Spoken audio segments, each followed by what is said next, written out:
Is he really? Yeah. Pretty cool. Yeah. Then we're going to have him back on. Yeah, definitely. Beans are terrible. Beans are terrible? Yeah. Like what kind of beans? Any.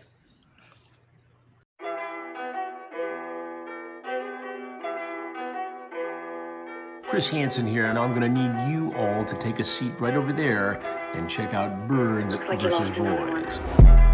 I think you're completely right here, and I hate it. Yeah. Hey, idiots. Stop doing dumb things. I got 2 phones. Upside alert. I might go insane. I think you're already there. There's no hope. Hope is gone. If this was an AFC North podcast, we'd be done in 15 minutes. Bob Hope. I'm going to drink bleach. Beat the team you promised me you were going to be this year.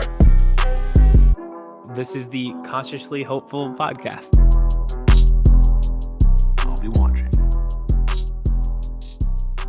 Welcome to episode 20. That's right. We've made it 20 episodes here on Chris Hansen's favorite podcast. It's Birds vs.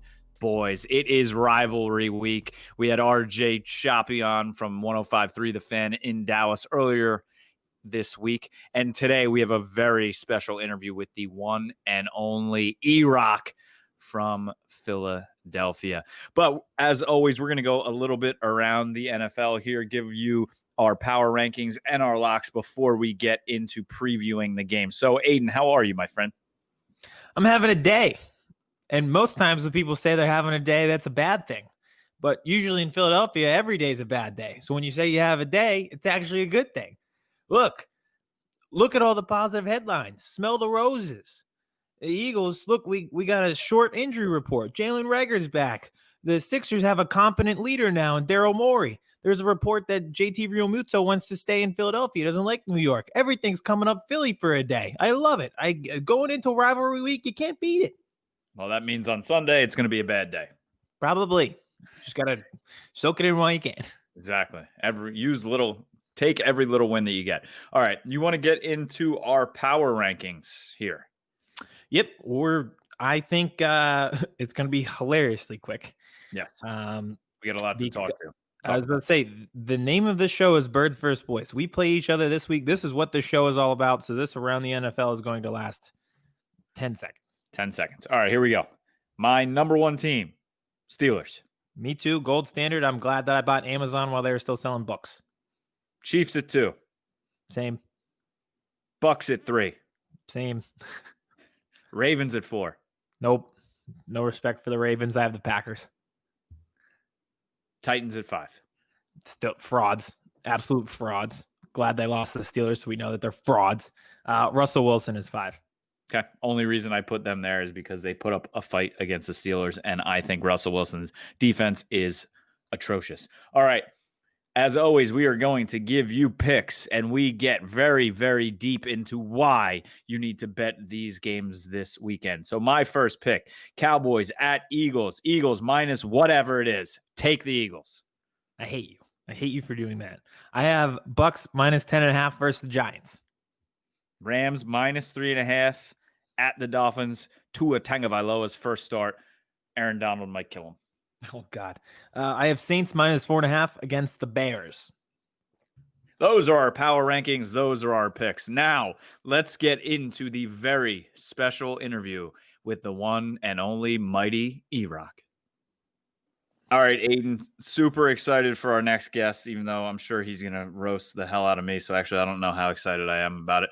But we are joined by probably the biggest Eagles fan there is. Even if you aren't a Philly fan, like I'm not, he's still a must follow on Twitter. It's the one and only EROCK. What's going on, bud? What's happening, buddy? Hey, let me ask you something. Uh-oh. You ready for this game on Sunday? I am not. Sunday Night Football, national audience, dude, prime time. You can't hide it behind, just the local TV anymore. You got to show this shit show the entire world, bro. It's the Ben DiNucci show, bro. Who? JMU. JMU rookie's going to come in, and he's going to shock the world in Philadelphia on Sunday night. No, he's not. Okay. No, he's not. No, he's not. Well, we got Zach Martin coming back. Woozier. We got the horses. Something like that. The reinforcements. Yeah. No, I'm not ready. That's the final answer.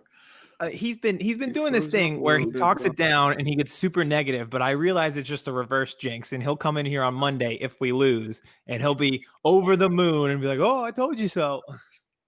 Yeah. Uh-uh. This might just don't just wanna be their Super Bowl, man. This might just be the big one for them. Yes, it takes one game in this division, so we'll see. Well, let's start with the Eagles with you, and then we definitely have plenty of questions on this game. Let's start with the hot button topic of the day. Alshon Jeffrey. So he obviously had the foot, and then he had the calf, and he had the illness. Is it like a crazy conspiracy theory to say maybe they don't want him to play, or is there some truth to that? Well, there's no doubt in my mind that they were trying to unload him this year. Absolutely no doubt in my mind. There's no doubt in my mind that they were trying to unload Alshon Jeffrey last year. But unfortunately, Howie Roseman, signed him to that big fat contract. And when you have an aging wide receiver that can't stay healthy, that's making a lot of money, unfortunately, you can't even give that kind of thing away. Is it a conspiracy theory? At this point, who knows? Probably not. He probably did. He probably got out of bed, stepped one foot on the floor, and then all of a sudden he's got a calf strain or something like that. Alshon, it feels like light years ago when we actually saw him in an Eagles uniform contributing. In fact, it was the Super Bowl year when he was a major factor. Granted, he saw some time, in that Miami game that we lost. I don't want to talk about it, but that's how far back you have to think on when Alshon's even made an impact on the field. At this point, he's an afterthought to me. He's just why don't we say, oh, that's right, we got money tied up in Alshon. Hey, why don't we trade?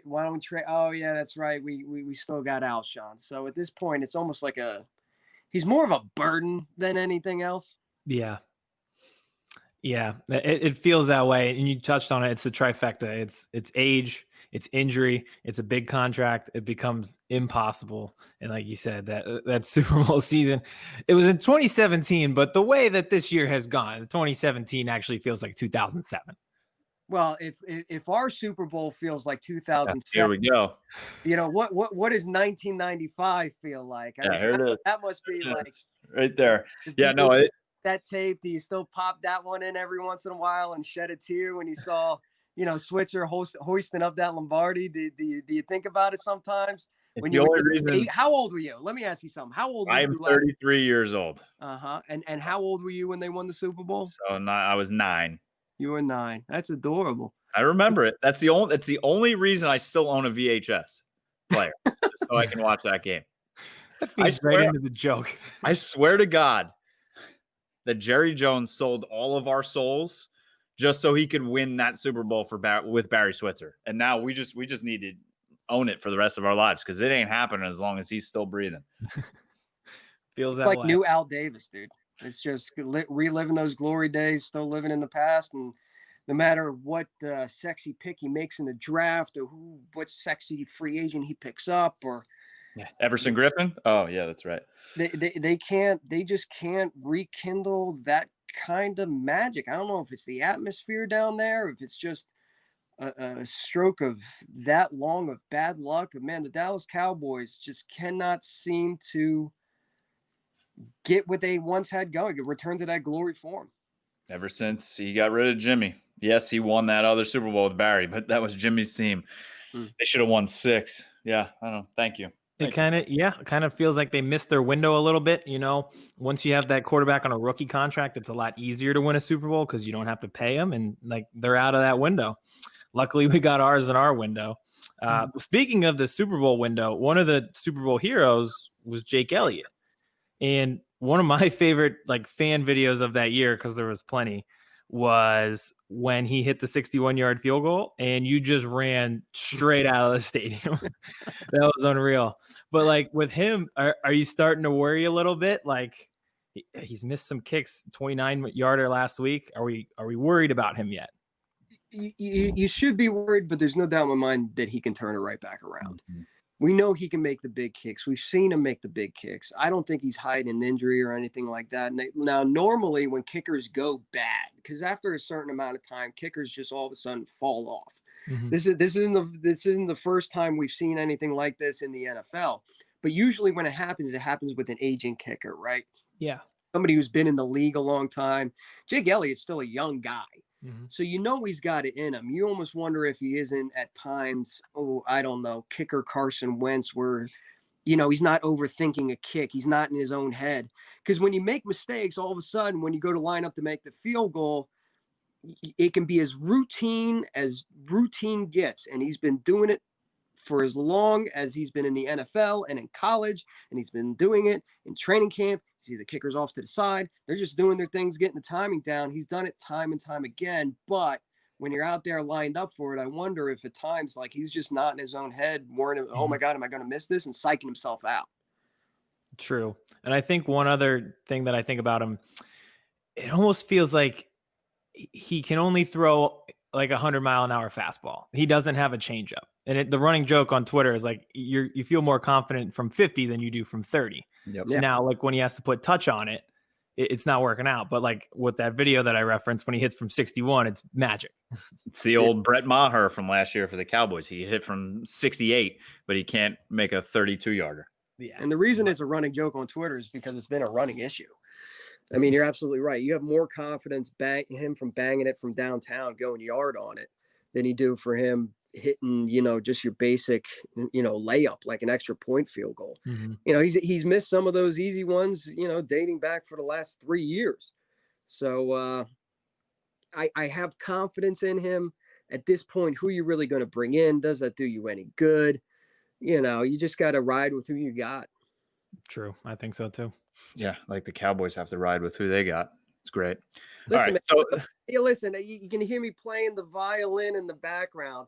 I know the Cowboys fans are upset, and they're upset about their injuries, and they're saying, woe is me. I don't know if you've been paying attention to the Eagles for like the last 2-3 seasons, but this is all we've been dealing with. Yep. So you guys, for the first time, are dealing with what we got to deal with as a team. And, oh, yeah, by the way, still winning the division. And, oh, yeah, by the way, still going to the playoffs. Granted, getting bounced quickly, but still. I don't want to hear you singing the blues right now. No, that shows you the exact right there shows you the difference between the two franchises right now. Because when teams like the Eagles, who for the most part are a good run franchise, well coached, and they have that kind of it factor, and I think a lot of that comes from Carson Wentz, they follow him, and when they lose those players, they still win games they probably shouldn't. But when the Cowboys, this goes back to, I think, 2015 too, when Romo got hurt, and then it was backup Brandon Weeden, another. But even when Tyron Smith is just out in Cowboy land, it's game over. We can't handle it. So Dallas is not equipped to handle any type of anything that goes wrong. It has to be the perfect game plan, the perfect week, the perfect everything for them to work. And this is why I fucking hate them. But EROCK, he's beating himself in the debate before we even get to you guys debating about the two teams. No, don't worry. I'll debate. If you'll indulge me, let me speak a little bit more on that, because today I was looking for the Dick Vermeil quote on video so I could post it on Twitter, and I just couldn't find it. And he said something along the lines of it was a quote about something. Talent versus heart, and it'll take heart every single time. I got to research it some more. I watched a Football Life Dick Vermeil over again, and he didn't say it in that, so I'm struggling to find it. But the thought did cross my head today that the Dallas Cowboys are a team with a lot of talent. I don't think any one of us on camera right now can dispute that, but they don't. And this isn't a diss. Trust me, there'll be a lot more disses coming your way, but they don't have any heart. They got talent, but they don't got heart. And at times the Eagles have had talent or haven't had the talent due to injury, but they've had the heart to do it. And you say what you want about the Eagles, how banged up they are, or Doug Peterson's play calling, or Jim Schwartz's defense. You can see even in losses against the Baltimore Ravens, against the Pittsburgh Steelers, that they're not giving up. They're still fighting to the end. And you can see it with the New York Giants game. They still fight to the end. The Dallas Cowboys are the Cam Newton of football teams. You know what I mean? All the talent in the world. When things are going great, man, Cam looks magical. He looks good. He's smiling. He's posing in front of the camera. When things are going good, the Dallas Cowboys look like Super Bowl contenders. But, man, if you get them rattled, especially early on in the game, it is over Johnny. Just like Cam Newton. You get him rattled, his body language sucks, he's hanging a puss, and the whole thing goes down the shitter. The Dallas Cowboys are the Cam Newton of football teams. And that all goes back to you. That was perfectly on display last year in Philadelphia when the division was on the line. The Eagles had Boston Scott and Greg Ward catching passes. The Dallas Cowboys had their horses out there. They had Amari Cooper. They had the division on the line last play, and Amari Cooper was too tired to play. And then 2 weeks later, he gets a $100 million contract. And that is exactly the difference between these two teams right now. I mean, you take a look at Andy Dalton getting his clock clean, dirty hit, you know. Listen, Eagles Nation, Eagles fans, nobody, I don't want to say nobody, but the vast majority of Eagles fans were tweeting out or posting videos like Gio did, like, man, that sucks. You know, nobody wants to see that. That's awful. Thoughts with Cam. Here we go. Thoughts with Dak. He needs thoughts too. Yeah. Hope he's feeling better. And same thing with Dalton. That was a dirty ass hit. That should have never happened. And you don't want to see a guy get a concussion like that. But none of his teammates came. Like, I can't help but look back at when Nick Foles got a dirty hit against the Washington Redskins. Jason Peters damn near killed a man on the field. You know what I mean? Because he was so pissed off. Mm-hmm. Dallas Cowboys are just standing around kind of like poking him with a stick, like, yo, bro, you okay? You know, and it speaks volumes right there. All right, let's get into the game this weekend. We had RJ Choppy on this week from 105.3 The Fan in Dallas, and we were talking to him about not if the Cowboys can win this game or even win another game, but can they even cover? So they're 0-6 against the spread this year.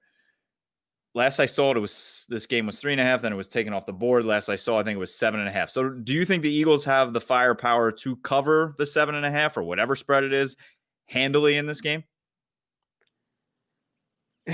Listen, man, I wouldn't put anything past the Eagles. They are getting Rager back. That's going to be a big addition. JP, no matter where they put him on the offensive line, I mean, you can count that as an addition.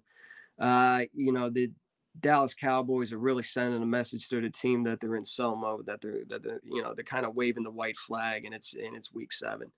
But then again, Philly's going to Philly, and to be completely honest with you, I wouldn't be surprised if the Dallas Cowboys have the lead in the fourth quarter, and the Eagles somehow kind of got to muster up that Philly magic and just come roaring back in the last 2 minutes of the game. Mm-hmm. If I was betting, I definitely bet the Cowboys that could not win the game but cover. Wow. First cover of the year, ladies and gentlemen. Small victories, man. You got to take them where you can. 100%. Yeah. If you're going to be in sell mode, I just went through this when the Sixers were in the process. You just got to take the moral victories when you can have them. Mm-hmm. But I don't know. We'll get down there on Sunday, but we just don't have the firepower right now where I say, I know we're getting Rager back, but I'm like, do we have enough to really blow any team out? And we just saw it with the Giants, who aren't very good. And like you said, EROCK, we needed fourth quarter magic just to pull off a double-digit comeback. So we'll see. Aidan, I will say again, this is the 4th worst defense in the history of football. Not this season, history of football. And now they got rid of Dontari Poe and Daryl Worley, who suck anyway. But the 4th, they made Allen look like Patrick Mahomes last week. Well, I'm telling you, we'll see. We hype this up. The Giants, this will be the win that gets us back on track. We'll win handily. This is an easy cover, -4.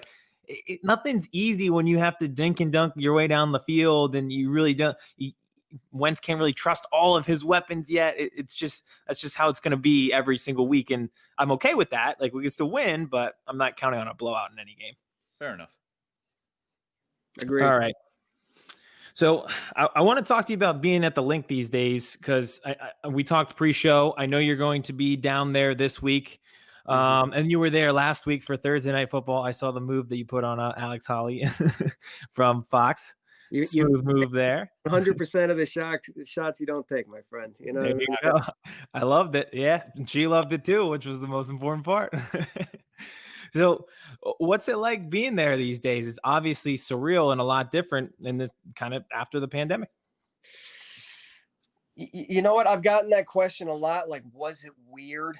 And I guess to some degree it was, but you got to understand, like being a season ticket holder, and this is not me tooting my own horn. This is just how I was brought up, how I was raised, and what I'm used to.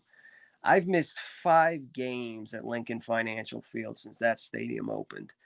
And when I say 5 games, it's not like I'm sitting at home watching them on TV. I miss 5 games because somebody's either getting married and I can't get out of it, or somebody died, or some sort of medical emergency. I'm not watching the game.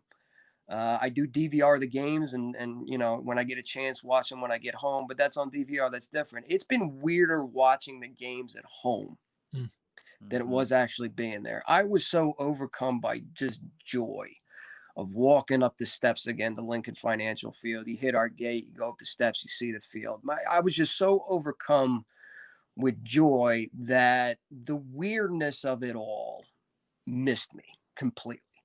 Yep.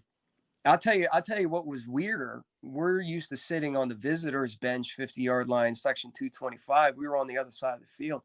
It was weirder sitting on the other side of the field with that vantage point than it was, wow, there's nobody around me, or wow, everyone's wearing masks, or wow, all the seats that weren't assigned or were spoken for, a lot of them, most of them were upright and zip tied. So you couldn't even, hop seats if you wanted to. Was it weird?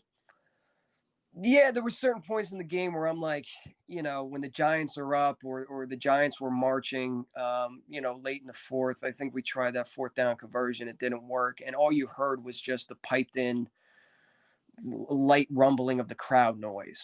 And I'm like, you hear crickets. Like, all you hear is the piped in crowd noise. That's it. It was weird seeing a lot of blue jerseys. I guess there were a lot of Giants fans that bought tickets, because you never see that. I mean, you see blue jerseys in the stadium, but you don't see like that kind of ratio. I guess that was a little weird, but just being there with my family, with Prime and JT, my buddies, who I go to games with and tailgate a lot with. I was just more overcome with joy being there than it was soaking in any sort of weirdness. True. It's got to be great to have like a return to normalcy of sorts, just to walk in there like that. And I know it's temporary, and I know it's spiking again, and I know it's going to get shut down again. And I know that, listen, we went to Giants, we're going to Cowboys, we're calling it a wrap. We're going to quit while we're ahead. We're not, I'm not going to Seattle. I'm not going to any more games. But just in this day and age, in these times, even the slightest, faintest whiff of normalcy is just, you got to soak it in while you can. Enjoy every little victory, and that's being able to go is a little victory. Yeah, absolutely. Speaking of enjoying little victory, so our producer this week was jockeying our minds for our favorite moments within the rivalry. So, like, I was at the Witten helmet off game. That was a blowout by the Cowboys. Thank you very much. So, what is your favorite, or one of your all-time favorite moments in the Birds Boys rivalry? It had to be. There's so many of them, but one that'll always stick out in my mind was just the time Terrell Owens came back to Lincoln Financial Field, because it was coming off of basically what we blamed him for, the dismantling and the closing of our Super Bowl window. It was, the guy doing sit-ups in the driveway, and we hated him for it. And then he's going to the Cowboys, and the Cowboys, like, most years it was piped up like this is going to be their Super Bowl year. And then just to put a thumping on him, and Lito Shepherd and Sheldon Brown basically locking him down. I think late in the game he had one catch which padded his stats, but he wasn't doing shit the entire game, and we were just letting him hear it. Oh, Eagles fans are boisterous. Eagles fans are noisy. Eagles fans are obnoxiously aggressive with their voice. But just that game, where normally we're at a 10, man, we were at a 15, just letting them hear it. And the fact that, we blew them out really kind of made it more enjoyable.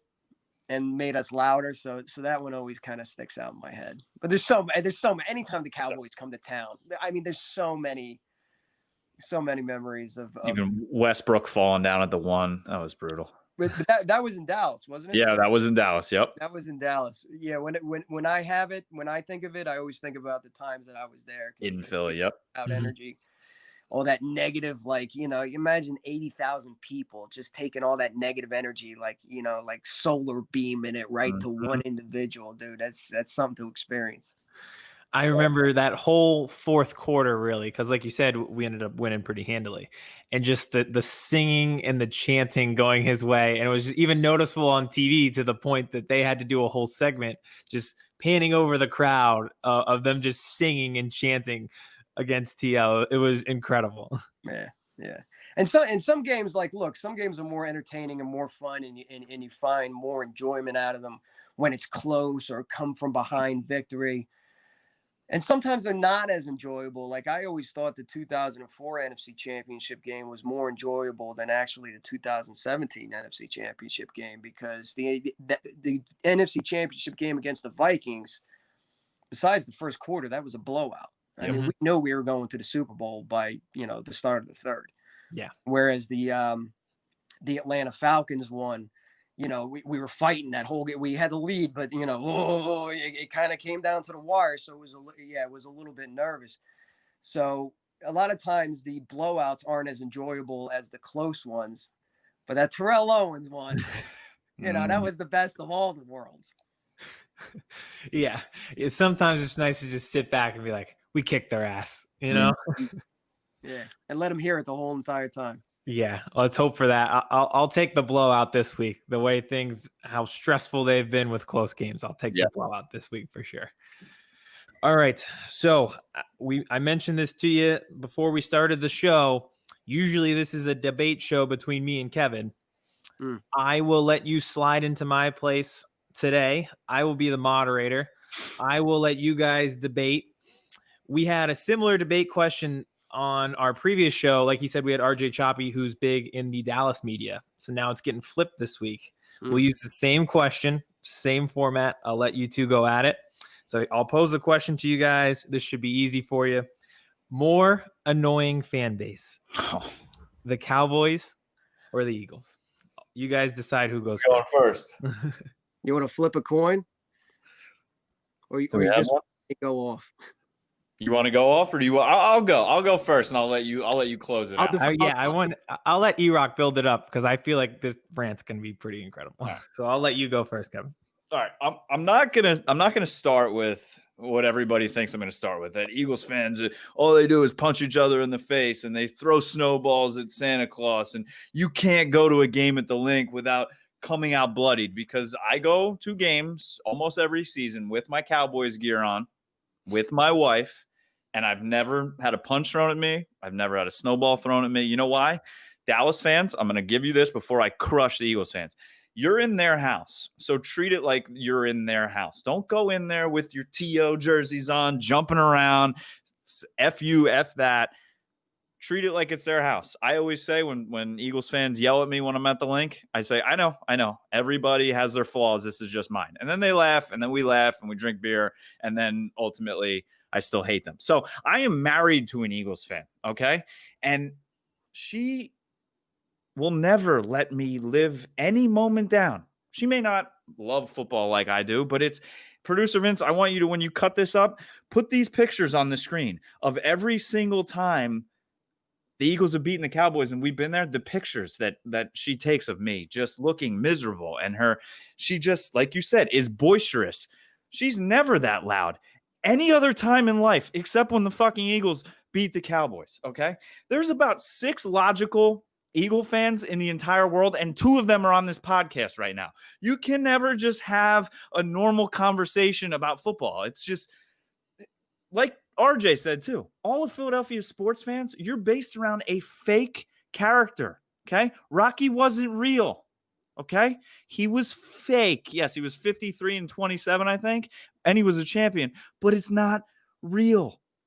all they do is just come and they talk and they talk. And every single time there's a free agent, he's coming to Philly. It's the shiny new toy every single time. I don't care who it is. He's an Eagle. All I got to do is go on Instagram and there's anybody you want. And he's in an Eagles jersey because everybody wants to play in Philly because it's the greatest place to play. It's not. Just annoying. Are you done? Are you done? Because I thought it was going to be a debate. I thought it was going to be a debate. But just like a typical Cowboys fan, here you are blaming everybody else for your problems. I don't understand the audacity of Cowboys fans year in and year out thinking we them boys and it's going to be our year. Because you know why? If your football team had an eighth of the passion that the Eagles fan base showed, if your football players who you overpay had that kind of passion, you wouldn't be in the situation that you're in, and you wouldn't have been continuously disappointed since 1996. Your team is soft. Your team has been soft. I'm sitting on my bed. There's pillows behind me that are harder than your football team. You guys pound your chest all offseason talking about the draft picks you got, talking about who you signed. You get out there, you get on a roll, you start puffing your chest out, and what happens in the end? The team always finds a way not to screw it up. Not to accidentally bumble the game away. No, they show a lack of heart year in and year out. And that's something fictional or non-fictional about characters and movies. We couldn't give less of a shit. You know what? That's what Cowboys fans like doing. They like talking about the past. And I hate to break it to you. Maybe you know this as a trivia question because wasn't Rocky made in the 70s, like the late 70s? Who gives a shit about Rocky Balboa? Nobody gives a shit. Stop playing the music every time it's third down. Stop playing the music. In Philadelphia in the 70s, and you're talking about shit that happened to your football team in the 90s and still trying to relive that glory. It's over, Johnny. Break out the VHS cassette tape because that's the only way you're going to be watching the goddamn Super Bowls. That's it. That's it. That's all I got for you. We won the Super Bowl. It broke your heart because you couldn't make any more goddamn. You don't have any trophies. How many rings you got? Jokes. So now you've been talking all throughout the season, only to watch the Philadelphia Eagles banged up, bruised, people out. The whole thing, win the division, take it right from underneath you. Why? Because they show heart. Because they show class. That's about it. You guys think you're a first-class team. You think you're a first-class fan base, but you're just a bunch of frauds. I mean, there's no nice way of putting it at all. I think, the no ring thing. So months before the Super Bowl, my wife and I met Emmitt Smith. We were in Vegas, and we were talking, blah, blah, blah. And I told him that she was an Eagles fan. He goes, "Oh, that's a beautiful ring you have on your finger there. You better enjoy it because you're never getting another one like that being an Eagles fan." And then 3 months later. You see what ends up happening? You see what ends up happening? That. Yeah, that. You know what I mean? I'm glad, you know. Did he wear a ring? Yeah. It was very old. It was a very old ring. Well, good. I like Emmitt Smith. I'm not going to talk shit on Emmitt. When we put together like the calendar for guests we wanted to have, and I thought you'd be a good guest for Hate Week. I think that rebuttal right there proved that the organization and having you on this week was a good idea. We start drinking stateside vodka out of the bottle just because most of everything you said is right. I think we have a winner. I lost you there for a second. I apologize. What were you saying? You're good. So I was saying that we put together the calendar for guests we wanted to have. And I said you would be a good guest for Hate Week, touching on the rivalry and everything behind it. That rebuttal right there just proved that was exactly what we wanted. You literally made me drink stateside vodka straight out of the bottle because everything you were saying is correct. And I hate it. And listen, that's the thing. Like it, we're not bullshitting. We're not lying to you. A lot of this stuff comes from a place of truth, right? A lot of it comes from a place of truth. Eagles fans get the bad rap because it comes from a place of truth. But Dallas fans also got to get their bad rap from a place of truth. I'll take it. I love it. I think we have a clear winner in tonight's debate. Yeah, I would say so.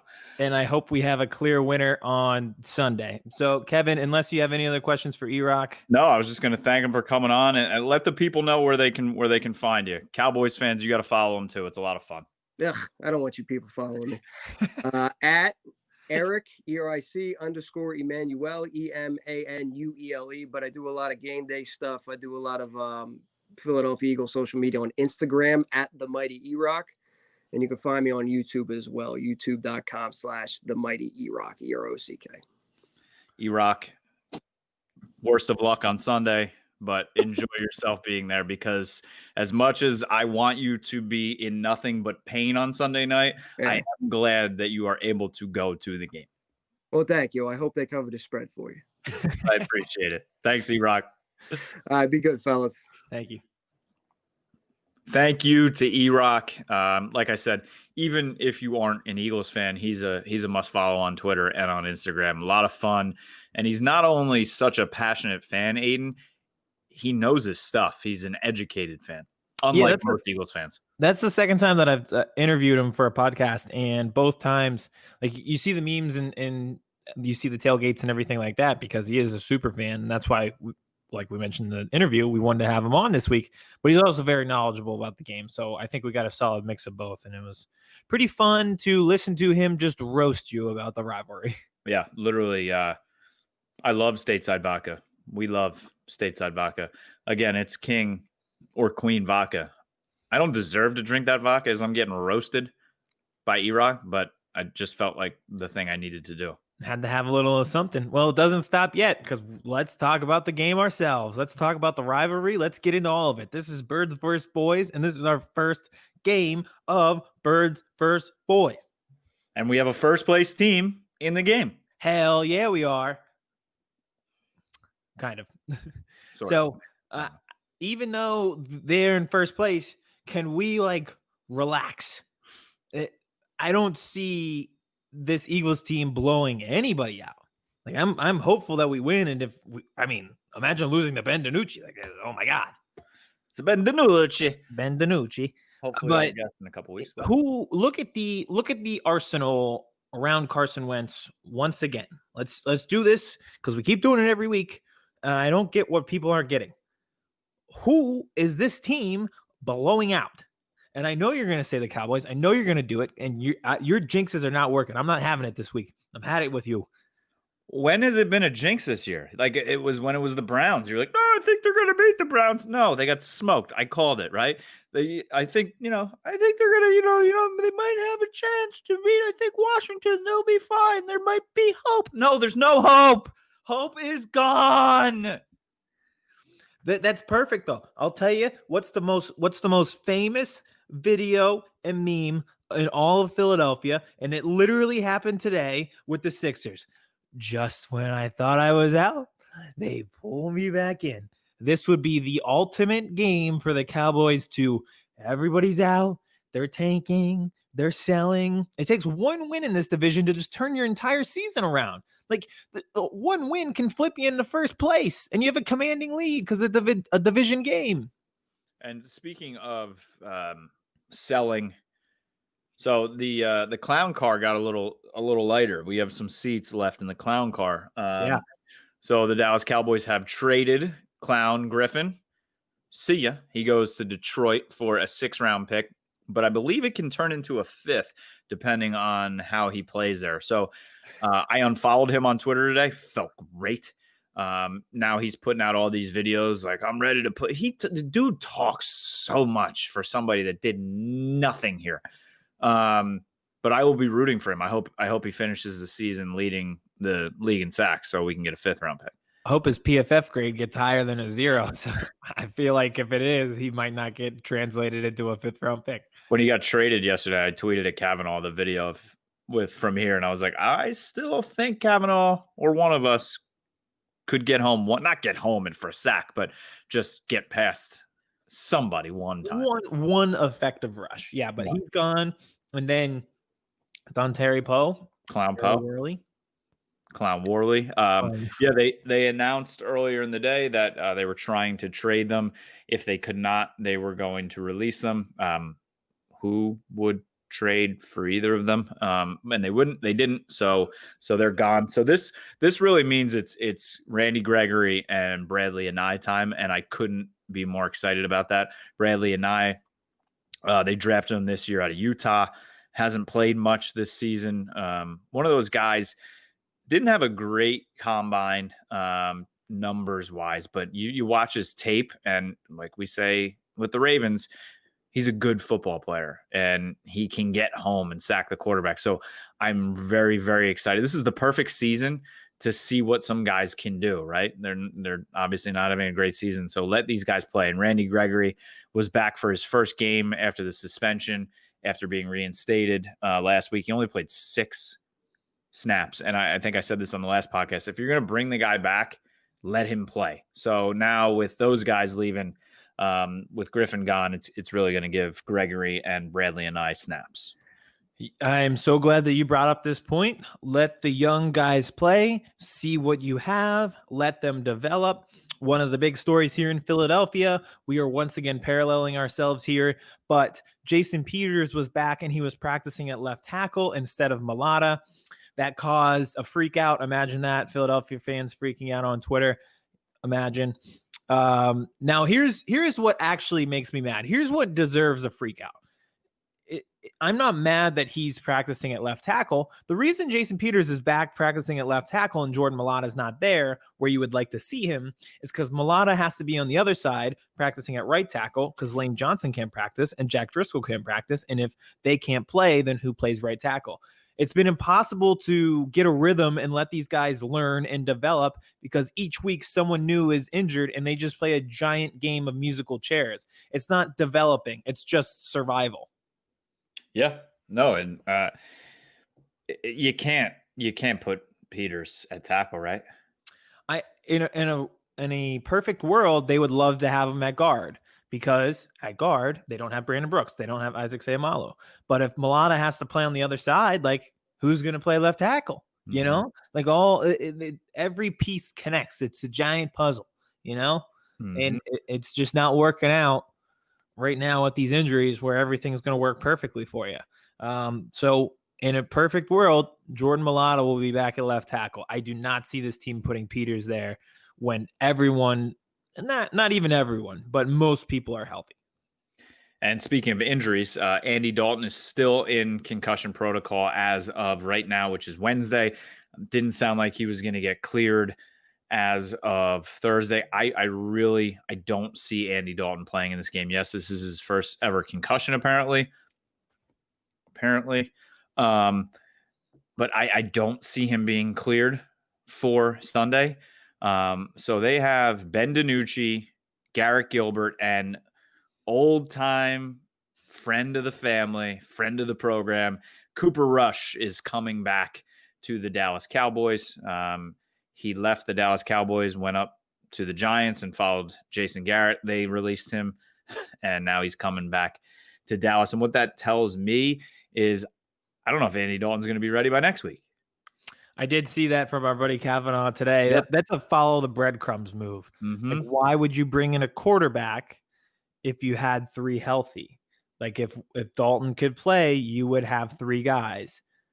If you're bringing this guy in, it leads you to believe that something's wrong with Dalton. So we'll see. Like I said, this team, like this Eagles team, it's just not that good right now, but they also just can't lose to Ben DiNucci. They just can't do it. The schedule is too tough to lose to Ben DiNucci. I will tell you, Ben DiNucci's first play of that game last week when he came in, 39 yards to Dalton Schultz.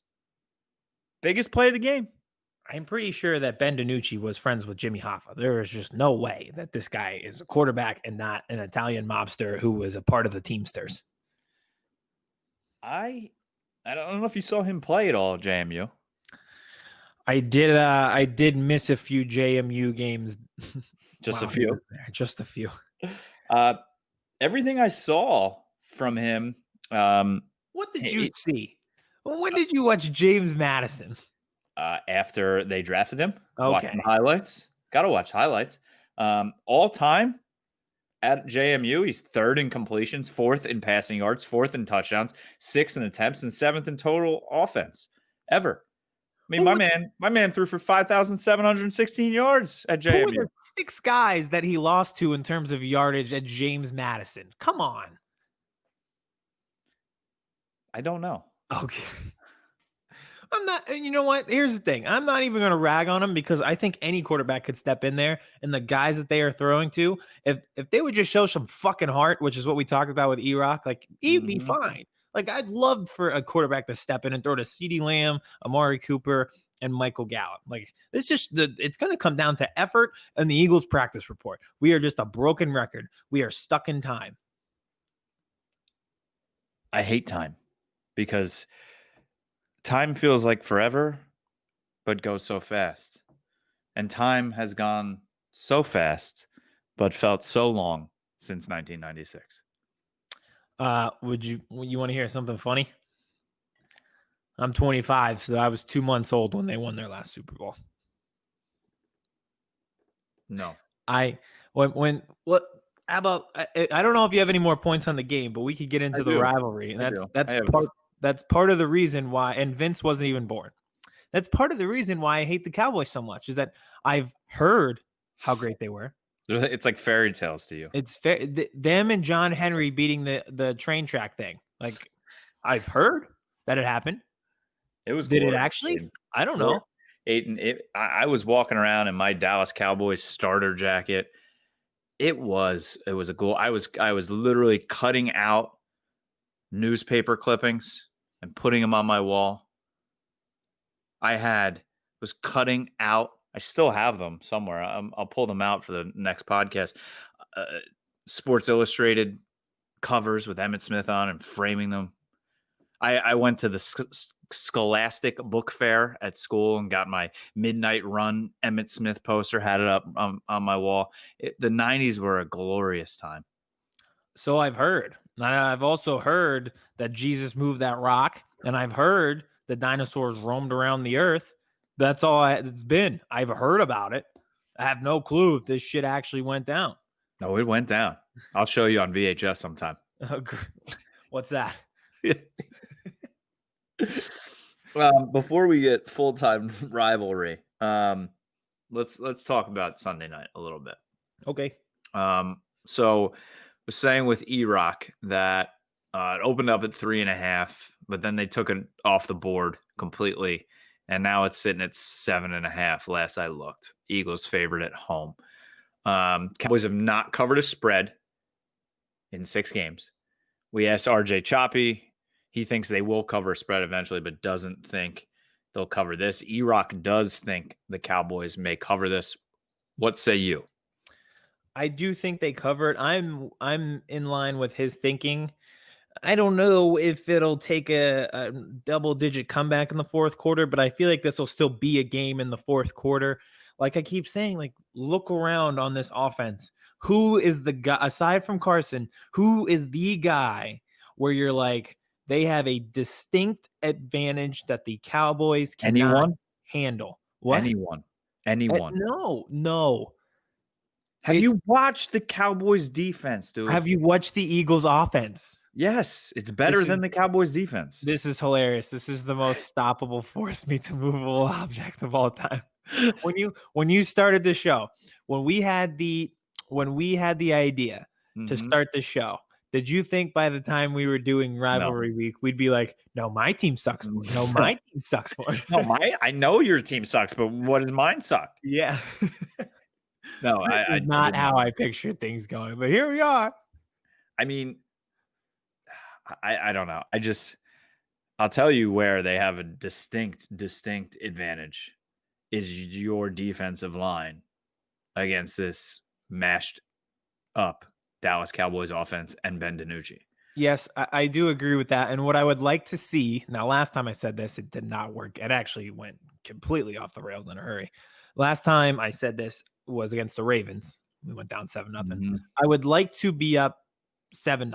Like I'd like to get the ball just like we did against the Giants, go down the field, score. Yep. Because the last thing you want is them turn around, hand off to Zeke. It's 3rd and 4, so it's manageable for Ben DiNucci. Then, it kind of negates this defensive line and their ability to rush the passer. Yep. Force a young quarterback, an inexperienced quarterback into mistakes. But I do agree with you that could be a distinct advantage. I think if Dallas, so hopefully Zach Martin's back. If he is, that's a big game changer for the Dallas O-line and Ben DiNucci. And I think they need to play him at tackle. I think they need to put him at right tackle, put Connor Williams at right guard. Biotish stays at center. Connor Williams at left guard, and then you either put Brandon Knight or Cam Irving at left tackle. But with what's coming off the edges too with you guys, but then I think of, Fletcher Cox up the middle, and that's where you want Zach Martin. So that's the whole, the Eagles D line can bring it from almost anywhere. So yeah, I'd like Derek Barnett to have 2 sacks. Like we picked up the 5th-year option for a reason. Mm-hmm. Could we see why? Like you have a favorable matchup. The team believes that you can create favorable matchups. So can we see it? And the favorable matchup that Dallas needs to exploit is how Zeke usually plays against Philly and in Philly. Yeah. He needs to get his head out of his ass this year. Yes. RJ Choppy said as well, he's not going to kill Zeke because this offensive line has been bad. It is bad. It's banged up. But this is a rivalry game on Sunday Night Football. Last time this team was on prime time, they got blown out at home against Arizona. Zeke did nothing. If the Cowboys are going to win this game, or if they're even going to be in this game in the 4th quarter, Zeke needs to have a day like you're having today in Philadelphia. A good day. Yeah, but I told you a day outside of Philadelphia is a little bit different. And I would also like to clarify my comment that I meant just in sports in terms of having a good day in Philadelphia. Sorry. But he needs to tote the rock 25 times and average more than 2.5 a carry. I agree. So it really steps up, like you said, defensive line. Like they create 2nd and 12s, create 3rd and 9s. That's where you thrive. That's where you invested the money. Yep. I'd like to see, like, anytime you'd invest in something, you'd like to see it pay off. Like you want to see the stocks go up. You want to see this investment. You want to have a return on investment. Yes. Finance, football, birds versus boys. Maybe we'll have Jim Cramer on. Yeah, he's an Eagles fan. He is an Eagles fan. Pull that off. It'd be perfect. Yeah. Now, the only way I believe that this Dallas defense has any chance of being successful is if they turn Carson over. He has been turning the ball over a bit this year, but the Cowboys don't get turnovers ever. They're minus 23 in turnover margin this year. So worse by a zillion. So that's going to be the one. If they can get after him, if guys like Aldon Smith, Randy Gregory, and Clown Lawrence can get after Wentz and make him throw in air and make him look like bad Wentz, because he can look like bad Wentz, and then you blink and he's good Wentz again. If that pass rush can get to him, turn him into bad Wentz, even if it's just for 2 throws in the game, and they can get 2 picks, then they have a chance to be in the game. With him, like, it's at the point you just have to sit on your hands because there's going to be a throw where you're just like, why? There's some throws that is literally what I've said. I just go, why? Like, I love you. Why? But tell me, he makes that throw. Is Jordan Lewis picking it off? He's probably the only one that could. Anthony Brown? Jalen Smith? No. Darian Thompson? Not a chance. Xavier Woods? You never even see him on your screen. I don't know where he is when he's playing. Awuzie might be back. He fell into an interception week 1 and didn't know what to do with the ball. I guarantee, watch, it's going to be someone like Aldon Smith, like one of those interceptions, like right at the line where he just comes up and grabs it. That's the only way the Dallas Cowboys get an interception this week. My prediction is Darian Thompson. Since you've shit on him all year, I think it'd be very fitting if he picked off Wentz in this game. If Darian Thompson has a pick 6, I will let Vince have someone wax me. Okay. We have that. All right. We'll save that. Bookmark that for later. I do not want to see that, but at least there'd be a silver lining for a Darian Thompson pick 6. I'm going to be watching the game like, yeah, I can see a situation like Daniel Jones where he just chips at the 10 and you're just like, oh, thank God. But I'm like, where's DK Metcalf? Catch yeah, his yeah. ass. Who is hawking him down? I'll tell you what, it's not going to be JJ Arcega-Whiteside, so you might be screwed there, sir. Julio Reagor. Julio Reagor is, and he will be back, so we have hope. I think it comes down to the trench work, though, on the other side as well. I told you, even at the end of that last game against the Giants, even on those 2 touchdown drives, it was more so of Wentz just like getting pressure in his face, either bouncing out or still making a throw. So they haven't been good, you know? So that I think that's the key, and that's all I have to say about that. And it's, it's this rivalry is like, such big. It's like, Manchester City, Man U, Yankees, Red Sox. Even when the teams stink, the games are you can get fired up for the game. I am all on Team Tank. You know that. I want Dallas to unload, implode, retool, but I want this fucking game. Not only to throw it in your face, but throw it in my wife's face, throw it in EROCK's face, and just throw it in the face of Philadelphia in general. Imagine this Dallas Cowboys team coming into Philadelphia on Sunday night with Darian Thompson and Ben DiNucci and sticking it to the goddamn Philadelphia Eagles. The tears will taste so good. I feel like I'm the only one who seems to be worried about this. Like, I don't know. Like the Cowboys fans, like they're so dead. It's like, come on, like we have to fight each other. This is part of it. Like that's why I'm here. If you showed up to a race in Fast and Furious, and we have a car, and you guys are on a bicycle, like, what the fuck are you doing? Come on, show up. At least get a car, get a Pinto or something. The gas pedal, please. Jeez, come on. This rivalry's too good for this. Let's go. Yeah. So where are you watching? How are you watching? 3 inches from my television, like usual. How about you? I don't know yet. I don't know if my wife will allow me, where she's going to allow me to watch, and if she's going to watch with me or not. Who gets the big TV? Who are you guys in separate rooms? You get the big TV? Sometimes we watch together. Sometimes we watch separately. And it also depends that sometimes we start together and end separately. I can see that happening quite a bit. What about you? Well, we have an interesting predicament because there's only one television, so I don't know. Yeah, we'll see. We'll see about that. And I am proposing. I said it earlier. So for those of you just tuning in for the first time, or you've been living under a rock, welcome to Birds vs. Boys. So I, the Cowboys fan, am married to an Eagles fan, and Aidan, the Eagles fan, is dating a Cowboys fan. So we have like 2 relationships into 2 other sort of relationships. So I am proposing that the losers of this game make a meal, a very delicious meal, for the winning couple. So not me and my wife, or you and your girlfriend. So if you lose, you and my wife make me and your girlfriend dinner. Well, I feel bad for your wife because I don't know how to fucking cook. She does. So if you pour the wine for her while she's cooking, you're Gucci. Good enough for me. I hope you guys like scrambled eggs. But I think I will be making the meal. So stop. I'm getting sick of this. I'm just gonna keep putting it in your head. No. And then Ben DiNucci is gonna throw for 313 and 3 touchdowns and run for 1. That would be. I'm not even gonna think about it. What would you do? What would you do if Ben DiNucci came in and threw for 300 yards? That's honestly a good question. I'm not even gonna think about it. I'm not even. Nope. I'm having a day. Ben DiNucci, 300 yards. All positive Philly. You know what? This is what I want you to picture. I want you to picture it's Sunday at like 11:45. The game is over. The Eagles have won 37-34, and Lisa Saunders, or whatever her name is, whoever it is on Sunday Night Football, has the 10-foot boom mic, and she's interviewing Ben DiNucci as the player of the game. Not gonna think about it.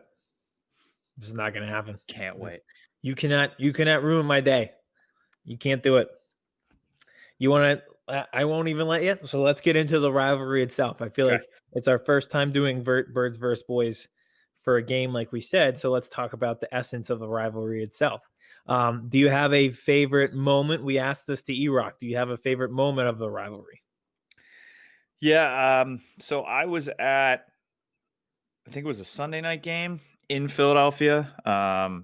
T.O. came back. He scored a touchdown. I was sophomore in college, I believe. Actually, this is a great story. So I was a junior in college. Had an apartment on campus with 6 rooms, and we got one guy that was assigned to the apartment, and he was an exchange student from Denmark. And apparently Denmark, the country, gave him and his buddy who were studying abroad 15 grand each just to spend while they were in America.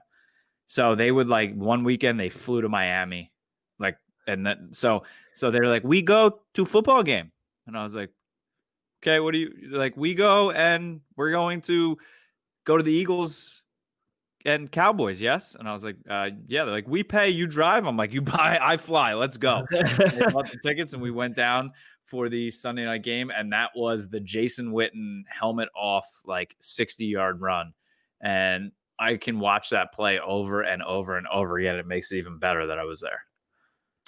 I do remember that one because I remember him running around with his helmet off and just be like, how did we not tackle him? How did we take his head off and he's still going? Mine will always be the 44-6 game because I just remember, like, just having that feeling that we weren't dead, that everything had to go right just to get into the playoffs that year. And it was like we played at 4:00, and you had to have a lot of things go right just for the 1:00 slate, just for that game at 4:00 to matter. And it, like, we did it and pulled it off, and we had to beat the Cowboys to do it, to get into the playoffs. And it wasn't even it was one of those feelings similar, not perfectly the same as the NFC Championship, but it was just like, all right, the energy, like, there's just no way they're losing. So that 44-6 game is mine. I also love that Tony Romo's final touchdown pass is in Philadelphia. Good for him. To Terrence Williams. One of my least favorite moments in the rivalry, another game I was at in AT&T Stadium in Dallas, got the wife tickets to go down to the Eagles Cowboys game, last game of the season. She goes, "This is what you're giving me for Christmas? A trip to the Cowboys game?" I was like, "Yeah, but they're playing the Eagles and you're an Eagles fan." She's like, "Well, if the Eagles don't win, you're buying me another Christmas present." I was like, okay. So we went down, and that was the Shady McCoy game against Kyle Orton with the division on the line. And then Shady had the belt on. Pick 6, baby. Brandon Boykin. That's Yep. up there for me too. Yep. So that was that's one of my least favorite moments in the rivalry. That's easy. That might be top 3 for me. I might put that 2, because both of those, you know why? Both of those times, season finale, you have to beat the Cowboys to make the playoffs. Monday Night Football. Yep. I'm glad you brought that one up, man. Thanks. You're welcome. You're welcome. That one picture, Vince. Hold on. Yeah. Here we go. Oh God. This is Vince has his. It's a Lito Shepherd pick 6 to the house, 100 yards to the crib. Eagles win, and this is in the 4th quarter too. Yep. Marion Barber's chasing him. He almost caught him like DK Metcalf. God, so that's another good one as well. The Barbarian. Real quick, Vince, pull up the pictures again of me, and I want to. This will just, we can end with this, with my tears for Aidan. He'll enjoy. Nope. Next one. So here we got. That's the game right there. That is the Kyle Orton pick 6. That is hilarious. That she just, and in your moment of weakness, she was like, "You know what I should do? Take a picture to make it last a while." So you just look absolutely miserable, and she is elated, and she was just like, "You know what? Let's take a picture just to make sure that everybody knows." And again, this is why I hate Philadelphia Eagles fans. I would never do that. I have no pictures of me and her miserable. It's always the other way around. Oh well. Mean people. All right. Give me your prediction. I think we win. I hate the Cowboys. They're not America's team. Unless you can, honestly, they might be America's team, because America's resting on the laurels from like a world war that they won in 1949. They haven't done shit since, and we're having a terrible time in 2020.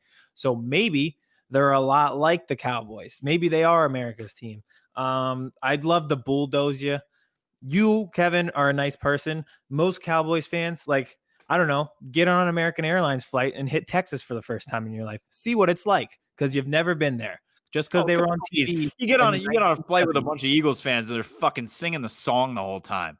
It's the worst experience. Don't talk to me about getting on a flight with other fans. Being on a flight with Philadelphia Eagles fans is the worst fucking thing you could do in your life. You know what? If you lived in your geographical area of your team, of your city, you wouldn't have to deal with it, but you don't, because they were on the TV in 1970. So now you like the Cowboys. Now you're stuck live in 1970. All right, not that old. 87. So what's the score? 24-20 Eagles. I'm going 34-10. I hate this. I hate the Cowboys. They're not America's team. I'm sick of it. They're not right now. They're not. And I'm not going to be one of. I am not one of those Cowboys fans that are just going to be like, "We done boys." No, I don't do that. I am a logical fan. Yes, I hate you. I hate my wife. I hate Vince. I hate Philadelphia. I hate everything that this goddamn bird stands for. Okay, that bird, the bald eagle, is a symbol of America. This is not an American eagle. This is a poop shit eagle. Okay, it's dead eagle. Look at this. Do you know why? Do you know why that is the only logo that faces the opposite way of, like, normally logos go that way? Do you know why the Philadelphia Eagle goes the opposite way of normal logos? Because we're the best. Because it's an E. Oh, I know that. No, but you didn't. I've heard this before. Yeah. Yes. But no.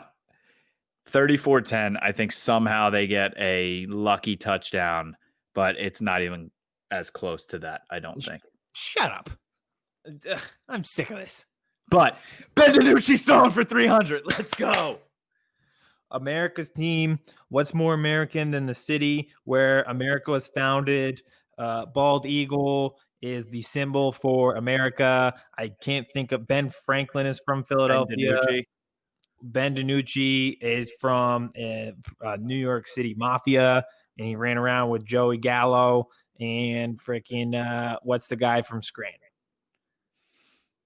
I don't know. I think that's it. I'm elated we made it to rivalry week, and there was still something to talk about, because for a while this was like, were we going to have a win? I want a producer pick. Producer pick. Vince, do you have a pick for today? Or not today, Sunday? Do I have a pick? I think it's, I don't know. I don't want to be optimistic. You know what I mean? Thank you. Hold on. Let me pull up a tweet I had from 2016. I had it queued up because I was waiting for you to say something. Well, wait, I'm glad that you said that. Like, the worst thing you can do is, yes, your tweet says optimism is a Philly fan's worst enemy. Couldn't agree more. Yeah, I still think they win, though. I know you're going to kill me. They're definitely going to win, and it's probably going to be by a lot. But now, because I said that, I don't think it's going to be close. Exactly. Look at this dude. Going to throw for 330. That would be the most Philly thing to happen. From Atlanta, Georgia, by the way. He's not from New York. I was saying that because that's where most Mafia people are. Yes, that's not appropriate. All right, you got anything else? No. I'll see you on Sunday. I'm going live. I'm going live. Okay, I can go live. I'll be 3 inches from my television. We'll start live. Only other thing I can in front of it, have it from somewhere else. I think we need to be live. I'm putting it on Twitter. A poll. Fine. Do they want us live or not? Please vote no. I'm glad we had this production meeting live on the podcast. But we love our fans. We like to involve the people in the show. I only love 50% of the fans this week. Cowboys stink. Thank you again to EROCK for that amazing interview. Go bet our picks because we told you why you need to. Hope you enjoyed our power rankings. And let's hope for a very, very, very good Sunday night game so we can have some fireworks next week. Farewell from actual America's team. I hate you.